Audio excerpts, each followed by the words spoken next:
الحمد للہ والصلاة والسلام علی رسول اللہ اما بعد فاعوذ باللہ من الشیطان الرجیم بسم اللہ الرحمن الرحیم مثلهم كمثل الذي استوقد نارا فلما أضاءت ما حوله ذهب الله بنورهم وتركهم في ظلمات لا يبصرون.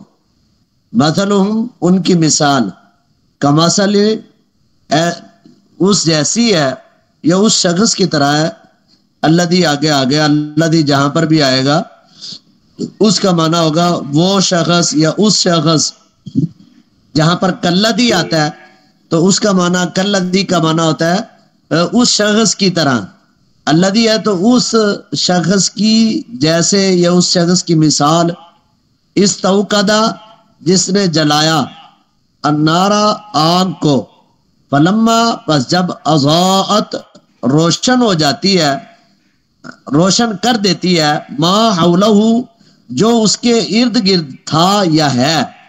ذہب لے جاتا ہے اللہ بسمعہم ان کے سننے کی طاقت کو وابصارہم اور ان کی دیکھنے کی طاقت کو. فلما اضاءت جب وہ روشن ہو جاتے ہیں ذهب اللہ بنورہم اللہ ان کے نور کو لے جاتے ہیں روشنی کو لے جاتے ہیں. ان کے جو نور ہے دیکھنے کا نور سننے کا نور اور اسی طرح حق کو بولنے کا نور جو ہے یہ اللہ تعالیٰ ان سے دور کر دیتے ہیں. وَتَرَكُمْ فِي ظُلُمَاتٍ اور اللہ ان کو اندھیروں میں چھوڑ دیتے ہیں. اور فی ظلمات ایسے اندھیروں میں لا یبصرون وہ ان اندھیروں میں نظر ہی نہیں آتے. جیسے کہ اندھیرے کے اندر آدمی کسی چیز کو دیکھ نہیں پاتا اس کے لیے مشکل ہوتی ہے اور بہت مشکل سے وہ راستے کو تلاش کر رہا ہوتا ہے. اللہ تبارک و تعالیٰ نے ان منافقین کی مثال اس طرح دی ہے. فرمایا کہ اس شخص کی طرح جس نے ایک آگ کو خوب بھڑکایا پھر اس کی آگ بجھ گئی اللہ نے ان کا نور لے لیا. اس کا مطلب یہ ہے منافق آدمی شروع میں جب مسلمان ہوتا ہے تو اس کے دل کے اندر نور ایمان روشن ہو جاتا ہے اور وہ بڑا ایمان کے اندر آگے بڑھنے لگ جاتا ہے. لیکن کیونکہ جیسے اچانک اس کا نور کم ہو جاتا ہے پھر وہ شخص ہدایت کے راستے پر رہتا ہی نہیں ہے. کیونکہ منافقین کے ساتھ اٹھنا بیٹھنا کھانا پینا تمام معاملات اس کے منافقین کے ساتھ ہوتے ہیں اس لیے وہ ہدایت اس سے اچانک ختم ہو جاتی ہے. اس لیے جو منافق آدمی ہوتا ہے یہ بہت خطرناک قسم کا آدمی ہوتا ہے کہ جو معاشرے کے اندر سکون چین کو برباد کرنا چاہتا ہے اور اللہ کی زمین پر فساد برپا کرنے والے یہی لوگ ہوتے ہیں. اور اللہ تعالیٰ فرماتے ہیں سمن یہ کیا ہو جاتے ہیں بہرے ہو جاتے ہیں بکمن گنگے ہو جاتے ہیں عمیون اندھے ہو جاتے ہیں فہم لا یرجعون وہ لوٹنے والے نہیں ہیں. اب اس کا معنی آپ اس طرح سمجھے ایک آدمی گنگا بھی ہو بہرا بھی ہو اور اندھا بھی ہو اور وہ جا رہا ہے چلتا ہوا اس کو آپ دنیا کے مہنگے ترین اور اونچی آواز والے ساؤنڈ سسٹم لگا کر اس کو آوازیں دو کہ بھائی آگے کھائی ہے آگے آپ گر جائیں گے آگے دیوار نہیں ہے چھت پہ کھڑے ہیں آگے کنواں ہے گر جاؤ گے. لیکن وہ تو رکنے کے لیے تیار ہی نہیں. کیوں اس تک آواز ہی نہیں جا رہی. اب منافق آدمی اسی طرح ہدایت سے اندھا بہرا گنگا ہو جاتا ہے. وہ ہدایت کے لیے بول نہیں سکتا وہ ہدایت کو سننے کے لیے تیار نہیں وہ ہدایت کو دیکھنے کے لیے تیار نہیں. اس کا دل ایسے سیاہ ہو جاتا ہے جیسے کہ کالی رات اندھیرے والی ہوتی ہے تو اس کا دل اس طرح کالا سیاہ ہو جاتا ہے اور وہ ہدایت پر اپنے آنکھیں بند کر لیتا ہے. جیسے کہ اللہ تعالیٰ نے قرآن مجید کی سورۃ الاحقاف میں فرمایا وَجَعَلْنَا لَهُمْ سَمْعًا وَأَبْصَارًا وَأَفْئِدَةً فَمَا أَغْنَىٰ عَنْهُمْ سَمْعُهُمْ وَلَا أَبْصَارُهُمْ وَلَا أَفْئِدَةٌ مِّن شَيْءٍ إِذْ كَانُوا يَجْحَدُونَ بِآيَاتِ اللَّهِ. اور اللہ فرماتے ہیں ہم نے ان کے کان ان کی آنکھیں دل بنائے تو نہ ان کے کان کسی کام آئے نہ ان کی آنکھیں کسی کام آئی اور نہ ہی ان کا سننا کسی کام آیا نہ ہی ان کے دل کسی کام آئے. اذ قالوا یجحدون بآیات اللہ جب وہ اللہ کی آیات کے ساتھ جھگڑا کرنے لگے. فہم لا یرجعون جس آدمی کے دل میں قرآن مجید کے بارے میں شک آ جائے، احادیث رسول اللہ صلی اللہ علیہ وسلم کے بارے میں شک آ جائے، نبی علیہ الصلوۃ والسلام کے واقعات کے بارے میں، آپ کی زندگی کے بارے میں جس کے دل میں شک آ جائے، وہ کبھی بھی ہدایت پر گامزن نہیں رہ سکتا اور کبھی بھی وہ ہدایت کے راستے کو اپنا نہیں سکتا۔ کیوں؟ کیونکہ دل منافقت کے اندر چلا گیا۔ میں نے آپ کو بتایا تھا ایمان 3 چیزوں کا نام ہے، زبان سے اقرار کرنا، دل سے تصدیق کرنا، اور جو ہے اپنے عمل سے ثابت کرنا۔ اس میں اگر دل کے اندر کسی قسم کی کمی آ جائے تو آدمی منافق ہو جاتا ہے اور منافقت کے راستے پہ چل پڑتا ہے۔ اور فرمایا او کصیب، یا اس بارش کی طرح ہے، من السماء، جو آسمان سے نازل ہوتی ہے، فی ہی، اس بارش میں، فی میں ہی، اس بارش میں، ظلمات، کئی اندھیرے ہیں، اندھیریاں ہی ہیں اور بہت اندھیرے، سیاہ اندھیرے ہیں۔ اور فرمایا کہ اندھیروں کے ساتھ ساتھ رعد، گرج ہے، اور وہ برقن، بجلی ہے۔ اب جب آسمان سے نازل ہوتے ہیں اندھیرے، اس کے اندر گرج اور کڑک ہو تو پھر کیا کرتے ہیں؟ یجعلون، کر لیتے ہیں، اصابعہم، اپنی انگلیوں کو، فی آذانہم، اپنے کانوں میں، من الصواعق، گرج کی وجہ سے، حذر الموت، موت سے ڈرتے ہوئے، اپنے کانوں میں انگلیاں ڈال لیتے ہیں، ہدایت کو سننے کے لیے تیار نہیں ہوتے۔ بلکہ یہ منافق ہی ہیں جو آپس میں کیا کرتے ہیں؟ بڑے قریب ہو جاتے ہیں لیکن مسلمانوں کے ساتھ تعلق توڑ دیتے ہیں، مسلمانوں کو مذاق بناتے ہیں، مسلمانوں کا استہزاء کرتے ہیں، مسلمانوں کے ساتھ یہ ایمان کے معاملے میں مذاق کرتے ہیں۔ اللہ تعالیٰ فرماتے ہیں وَمِنَ النَّاسِ مَن يَعْبُدُ اللَّهَ عَلَىٰ حَرْفٍ، اور کتنے ایسے لوگ ہیں جو اللہ کی عبادت کرتے ہیں عَلَىٰ حَرْفٍ، ایک کنارے پر کھڑے ہو کر، فَإِنْ أَصَابَهُ خَيْرٌ اطمأن بِهِ، اگر ان کو خیر پہنچ جائے، اطمأن بِهِ، تو وہ اس خیر کے ساتھ مطمئن ہو جاتے ہیں، کہتے ہیں ہم صحیح ہیں، ہم صحیح چل رہے ہیں۔ اب وَإِنْ أَصَابَتْهُ فِتْنَةٌ، اگر کبھی تکلیف پہنچ جائے، جنگ کے اندر ہار جائیں، بیماریاں پہنچ جائیں، اولاد کی کمی آ جائے، مال کی کمی آ جائے، تو پھر کیا کرتے ہیں؟ اصابت فتنۃ، جب ان کو آزمائش پہنچتی ہے، انقلب علی وجہہ، یہ اپنے چہروں پر پلٹ جاتے ہیں، اپنے چہروں کے پیچھے، وہ پیچھے سے پیچھے مڑتے چلے جاتے ہیں، ہدایت کے راستے کو چھوڑ دیتے ہیں، دین کے راستے کو چھوڑ دیتے ہیں، اللہ کے راستے کو چھوڑ دیتے ہیں۔ تو پھر کیا ہوتا ہے؟ خسرت دنیا والآخرہ، ایسے لوگوں کی اللہ فرماتے ہیں دنیا بھی تباہ ہو گئی اور آخرت بھی تباہ ہو گئی، یہی دنیا کے تباہ ترین لوگ ہیں۔ ذالک هو الخسران المبین، یہی ہے سب سے بڑا خسارہ ہے، یہی دنیا میں تباہ ہونے والے ہیں۔ اب یہ قرآن مجید کی آیت سورۃ الحج کی آیت نمبر 11 کے اندر اللہ تعالیٰ نے منافقین کی وہ مثالیں اللہ نے واضح کر کے بیان کی ہے کہ یہ وہ منافق ہیں کہ جو ہے بارش آسمان سے نازل ہوتی ہے۔ اب بارش، اب مثال دیکھیں اللہ تعالیٰ نے، جو ظلمات کصیب من السماء، بارش آسمان سے آتی ہے۔ اب اس بارش سے مراد اسلام ہے، اور گرج چمک سے مراد تکلیفیں ہیں، اور اسلام کے راہ میں جو پیش آنے والے مسائل ہیں، اور مسلمانوں پر، اور جو چمک سے مراد ہے اس مسلمانوں پر حاصل ہونے والی کامیابیاں ہیں، کڑکنے والی بجلی سے مراد جہاد کے احکامات ہیں، جن میں منافقین کو موت نظر آ رہی ہوتی ہے اور وہ جہاد میں کبھی بھی آگے نہیں بڑھ سکتے۔ جیسا کہ شاہ عبد القادر رحمہ اللہ تعالیٰ لکھتے ہیں، دین اسلام میں آخر سب نعمت ہے مگر اول کچھ محنت ہے، جیسے بارش کے آخر اسی سے آبادی ہے، اور اول کڑک ہے اور بجلی ہے۔ منافق لوگ اول سختی سے ڈر جاتے ہیں اور ان کو آفت سامنے نظر آتی ہے، جیسے بادل چمک میں کچھ اجالا ہوتا ہے کچھ اندھیرا، اسی طرح منافق کے دل میں کبھی اقرار اور کبھی انکار ہوتا ہے۔ منافق آدمی یہی ہے، کبھی اقرار کر لیتا ہے تو کبھی جو ہے اس اقرار کو انکار کر کے نکل جاتا ہے۔ یہ منافق کی سب سے بڑی مثال اللہ تبارک و تعالی نے بتائی ہے۔ اس تصویر کو بڑا کریں بھائی جان۔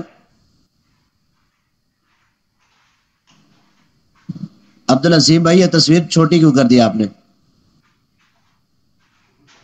جی بڑی ہے، میرے پاس تو بالکل چھوٹی آ رہی ہے یہ تصویر. ادھر چھوٹی شو ہو رہی ہے یار.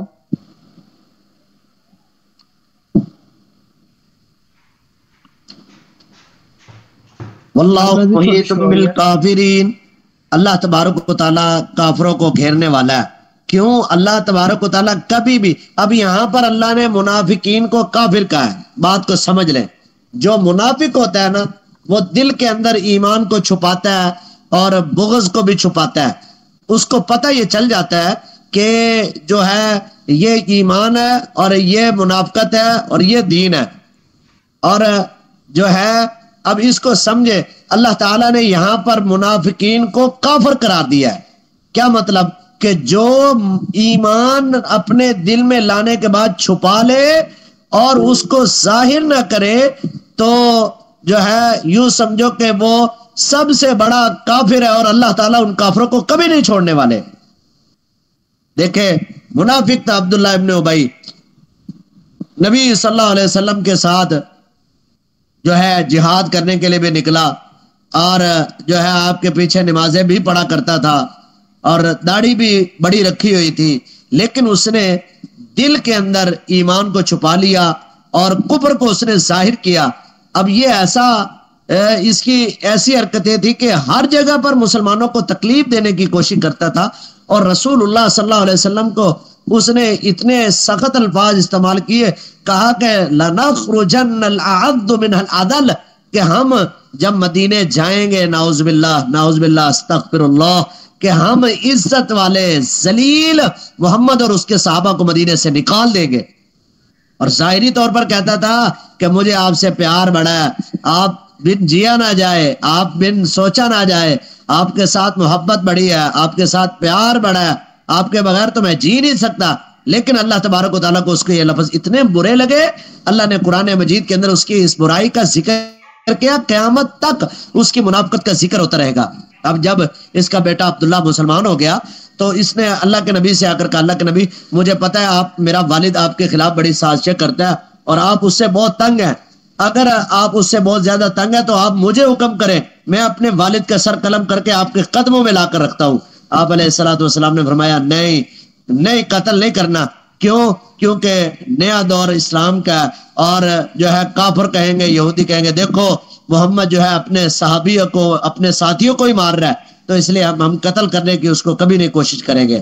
تو اس کی جب وفات کی خبر آئی تو نبی صلی اللہ علیہ وسلم نے اس کے بیٹے کی دل جوئی کے لیے آپ نے جنازہ پڑھانے کی خواہش رکھی، اور اسی طرح نبی صلی اللہ علیہ وسلم نے اپنا کرتا اتار کر اس منافق کو پہنایا کہ کہیں اللہ تعالیٰ اس کو معاف فرما دے. حریص علیکم بالمؤمنین، میرے نبی کے دل میں اس کے بارے میں پھر بھی شفقت تھی، پھر بھی اس کے بارے میں محبت تھی کہ اللہ اس کو معاف فرما دے، اللہ اس کو جنت میں داخل کر دے. لیکن اللہ تبارک و تعالیٰ نے نبی علیہ الصلوۃ والسلام کو اس بات پر سختی سے منع کر دیا کہ جو ہے میرے نبی کو تو نے جتنی تکلیفیں دی ہے، اے میرے نبی اگر تو بھی اس کی 70 مرتبہ بھی معافی مانگے تو میں اس کو کبھی بھی میں نہیں معاف کروں گا. تو یہ نبی علیہ الصلوۃ والسلام کو اللہ تعالیٰ نے اس طرح سختی کے ساتھ کہا کہ اس کا اتنا بڑا جرم ہے، گناہ ہے کہ جو ناقابل معافی ہے. اس لیے میں کہتا ہوں منافقت یہ ناقابل معافی جرم ہے. اس لیے ظاہری اور باطنی آدمی کو ایک ہی ہونا چاہیے.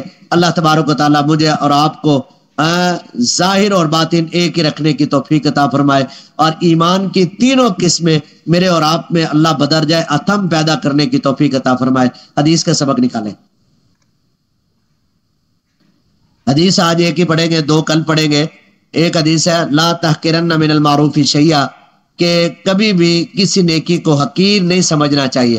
چھوٹی سے چھوٹی نیکی ہو نا، ایک سجدہ بھی اگر کبھی کرنے کا موقع مل جائے تو کبھی بھی اس کو حقیر سمجھ کے نہیں چھوڑنا چاہیے. اتقوا النار ولو بشق تمرۃ، اللہ کے نبی نے فرمایا کہ اپنے آپ کو جہنم کی آگ سے بچاؤ اگرچہ آدھی کھجور کے ٹکڑے سے بھی تم بچ سکو. تو کبھی بھی جو نیکی ہوتی ہے، نیکی کو چھوٹا سمجھ کے چھوڑنا نہیں چاہیے، برائی کو چھوٹا سمجھ کے کرنا نہیں چاہیے. اس لیے لا تحقرن، نہ حقیر سمجھو نیکی کو، کبھی بھی لا تحقرنا، نہ حقیر سمجھو من المعروف نیکی کو شیئا کچھ بھی. اس کا محاوراتی ترجمہ، نیکی اور معروف کے کسی بھی کام کو حقیر نہ جانو، حقیر سمجھ کے نہ چھوڑا کرو.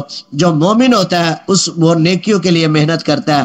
جو فاسق فاجر منافق ہوتا ہے اس کو نیکی کرنا ایسے نظر آ رہا ہوتا ہے جیسے پہاڑ پر چڑھنا ہے، اور گناہ اس کو ایسے نظر آ رہا ہوتا ہے جیسے ناک پر مکھی بیٹھی تھی، اشارہ کیا وہ اڑ گئی. تو اسی لیے نیکی کے کاموں میں پیچھے نہیں رہنا چاہیے، نیکی کے کاموں میں بڑھ چڑھ کے حصہ لینا چاہیے. جی عربی کا سبق.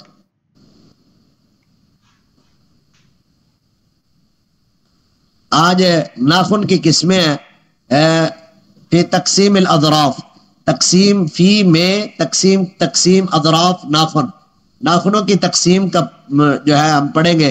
ایک جانوروں کی ہوتی ہے، پھر انسانوں کی ہوتی ہے، پھر درندوں کی ہوتی ہے، یہ ساروں کے مختلف نام ہیں. تو جو ہے انسان کے ناخنوں کو کہتے ہیں ظفر، ظفر الانسان، ظفر کہتے ہیں ناخن کو، انسان کے ناخن. منسم البعیر، بعیر کہتے ہیں اونٹ کو، اونٹ کا پاؤں یا اونٹ کا جو ہے پایا، ٹھیک ہے. اور اسی طرح سنبک الفرس، گھوڑے کا پاؤں.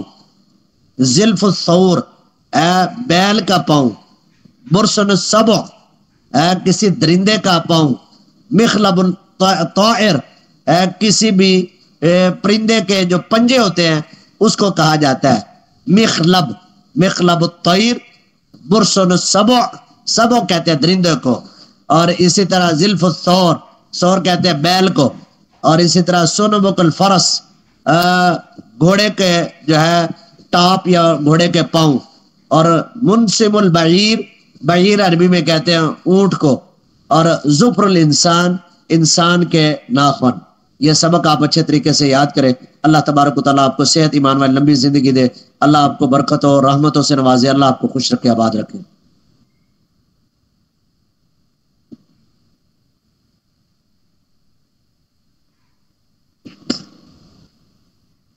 یہ ٹھیک ہے. سبحانک اللہم و بحمدک، اشہد ان لا الہ الا انت، استغفرک و اتوب الیک.